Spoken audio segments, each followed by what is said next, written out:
Bonjour à tous, je voulais vous parler aujourd'hui du mot d'ordre de l'année 2022, où Jésus nous dit et nous promet « Je ne rejetterai pas celui qui vient à moi ». Ce verset se trouve dans l'évangile de Jean au chapitre 6, le verset 37.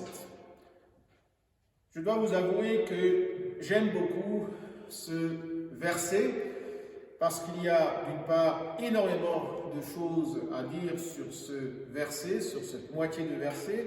Et la deuxième chose, c'est que c'est une réalité qui peut nous arriver et c'est une réalité que nous pouvons vivre dans nos vies.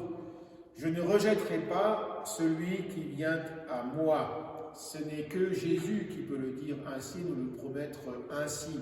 Car peut-être avons-nous déjà vécu des rejets, peut-être avons-nous été déjà considérés comme des indésirables, peut-être même avons-nous déjà été mis à la porte.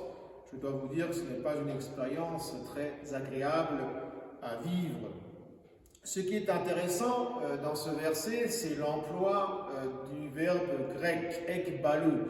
Et ce terme grec est utilisé que 6 fois dans l'évangile de Jean, à des endroits bien précis.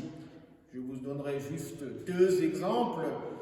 Le premier exemple que je vous donnerai, c'est au moment où l'aveugle est guéri dans la piscine de Siloé et où il témoigne, où il affirme sa foi en Jésus jusqu'à ce qu'il soit obligé de se justifier devant les pharisiens et les maîtres de la loi. Il va dire, mais voulez-vous être vous aussi les disciples du Christ?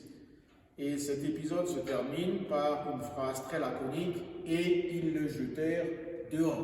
Vous voyez, donc ce n'est pas quelque chose de très positif qui lui arrive. Il a été guéri, mais au lieu de se réjouir, les maîtres de la loi ont des soupçons sur cette guérison et s'interrogent sur cette guérison à ce point qu'ils éloignent cet épisode de leur vie en le mettant en dehors.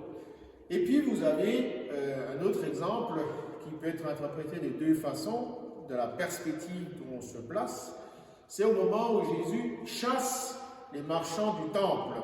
Il y a aussi cette situation, il met les marchands du temple dehors et dira précisément, cette maison est une maison de prière et non pas un marché. Cela peut être considéré comme négatif pour les maîtres de la loi et pour les marchands, mais particulièrement positif pour le sens à donner à la maison de Dieu. Ce qui est important dans ce verset, c'est de savoir que Jésus, effectivement, nous reste fidèle par son amour. Quoi qu'il arrive dans notre vie, jamais nous serons rejetés. Là où nous pouvons être haïs, rejetés, méprisés, humiliés, et bien le Christ nous montre toujours sa fidélité. Je ne mettrai pas dehors celui qui vient à moi. Nous promet-il que cette promesse nous accompagne non seulement aujourd'hui, pour les jours à venir, mais pour l'éternité, tout simplement. Seigneur, merci de nous montrer ton amour jour après jour. Merci de nous montrer à ce point combien tu es fidèle, car sur toi seul, nous pouvons compter. Merci pour cet amour que tu nous donnes. Amen. Et je vous souhaite un bon dimanche et une bonne semaine. Au revoir.